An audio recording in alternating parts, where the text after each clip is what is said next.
My name's Mike DeVries.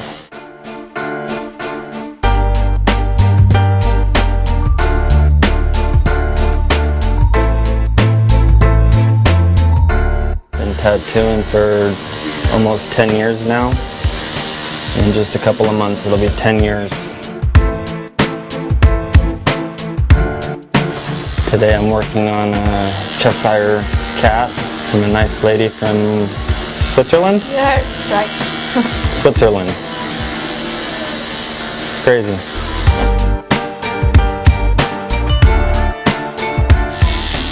I got my first tattoo when I was 16, and ever since then I was just intrigued by everything about it. And I was getting tattooed like on a weekly basis, literally. And I became friends with a local tattoo artist at the time. Obviously it was underground because legally you have to be 18 to get tattooed. This guy, he had a shop in his garage. He didn't care, he tattooed anybody. But yeah, that's really the time where I just fell in love with it and I became friends with them. We threw tattoo parties at my house and all kinds of crazy shit when we were kids. You know, when I was 18, then I was finally able to go to a regular shop and I continued just to get tattooed. I mean, I was covered even before I knew I was going to be a tattoo artist. You know, I went directly into construction with my dad when I graduated high school. And you know, like 5 years later, I ran into Jim Hayek that used to work at a shop where I used to get tattooed. He actually offered my cousin an apprenticeship, and my cousin turned it down. And I said, well, shit, I'll do it. And then he's like, well, do you know how to draw? And then I said, yeah. He's like, well, show me what you got. So I went home and drew a bunch of shit and came back a couple days later, showed him. He's like, all right, let's teach you how to tattoo. So I, you know, had to do work on his house and hung drywall and can lights and paid him some money and then we got going. It was a pretty short apprenticeship, you know, maybe like 2 or 3 months. And then I was just got on my own, but I still went over there quite a bit and picked his brain and watched him. Through all the years before that, just being heavily tattooed, I always paid attention to the process. So I think that's one reason why I caught on pretty quickly, because I studied it and just knew a lot about it just even before I started my apprenticeship. So I caught on pretty good and it's working out nice.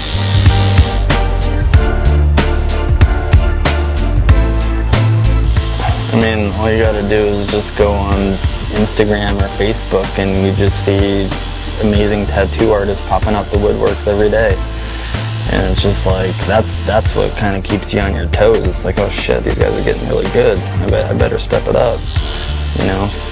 That in itself is a big one, you know? But there's also tattoo artists that I look up to, you know, as well. You know? A lot of the guys that helped me out early on, like Mike DeMasi, Carson Hill helped me out a lot. Nick Baxter, he's great. Bob Tyrell. I mean, there's so many of them. It's like I can't even name them all. And then there's also the fine artists too, that like Crayola. You know, I love that guy. Trips me out. Some of his stuff.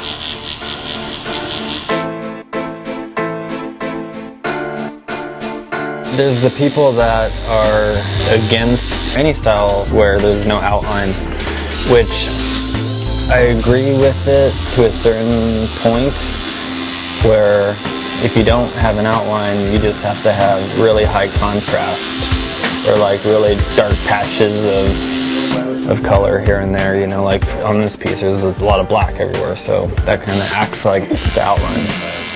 The thing is though, is like, they say, okay, how's the tattoo going to look in 10 years? In my opinion, I think the tattoo is actually going to look better than with everything being lined to death. And the reason so is because the lines bleed out and blur together over time. So to say one is better than the other, it just doesn't sound right to me.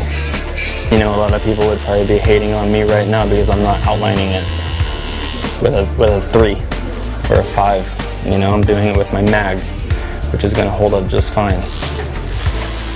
You'd be like, oh no, sorry, it's not going to be there in 10 years. Bunch of shit. And I have tattoos that are on me that are older than 10 years with no lines, and I have tattoos that are on me with lines, and it's the same. as long as the contrast is right, the values are right, and it's equal.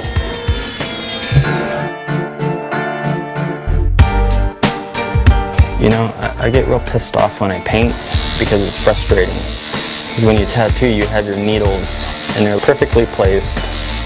Every time you hit the skin, you know exactly where you're going. With paintbrush, it's like bristles, they're all over the place, you know?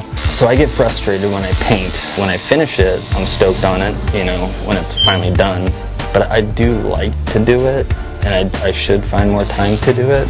I usually have one painting going on at all times. You know, I have one that's kind of in the works. I would love to be able to find more time for it, but it doesn't pay the bills. You know, tattooing is what I love to do, and then painting it just kind of comes second. But one day I'm sure I'll paint more, you know, make it more of a priority. Because I got a family too, and you know, a kid and wife and all that stuff, so it's hard to find that balance. But I do love to paint. It's just like I said, it gets frustrating sometimes, but I'm always happy at the end result.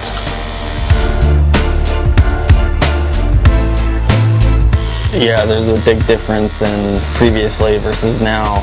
I don't travel as much as I used to. I used to do a lot of traveling, a lot of shows, but you know, I hate to say it, but they started to go downhill a little bit. You know, I mean, there's still some good ones out there, but there's too many of them, and it just saturated the market, so people wouldn't be showing up. You know, it's like if I lived in LA, why fly to Chicago for a convention when I could wait next week and go to one in LA? You know, they're not as good as they used to be, so I stopped doing them. And plus, you know, the whole family thing, I wanted to be at home more often. But I still travel. I got one coming up, supposed to be going to Berlin soon, so that'll be fun.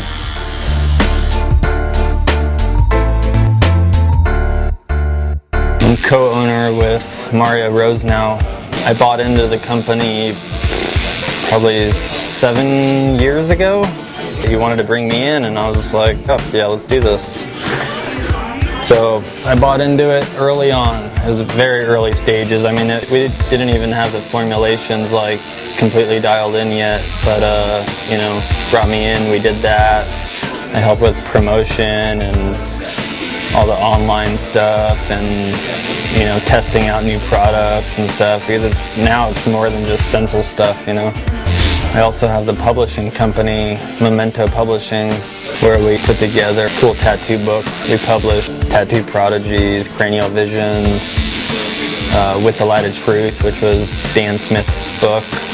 Our newest book is the Coloring Book Project, which is basically just like a huge coloring book filled with tattoo-related art. And there's a big contest going on right now, actually, that ends into 2012, where whoever colors the best page wins a free tattoo by me. And I'll fly in somebody from anywhere in the world that wins, hotel, flight accommodations, everything.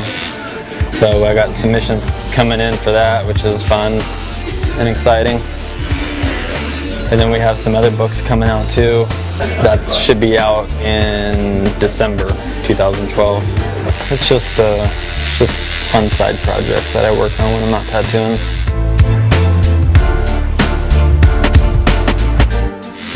Maybe not in our lifetime, but I think eventually there's going to be college courses to learn how to tattoo. Eventually, I mean, it's inevitable. Just like going to school for any type of art. And that's really going to piss people off, you know what I mean? Oh, I'm going to major in tattooing. Yeah, just wait until they get a load of that. I mean, that could be 50 years from now, you know, I don't know.